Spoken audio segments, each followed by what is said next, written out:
Finally putting my new Chinese coils on my old John Deere lawnmower. Had these things for probably a year. And hopefully they work. They don't look nothing like the old one.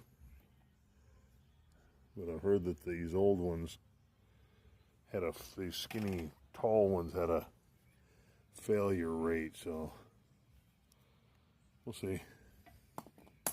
Anyways, one down, one to go.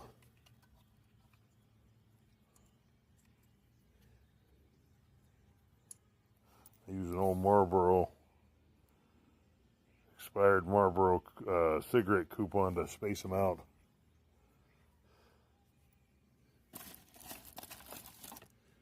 It's a new one.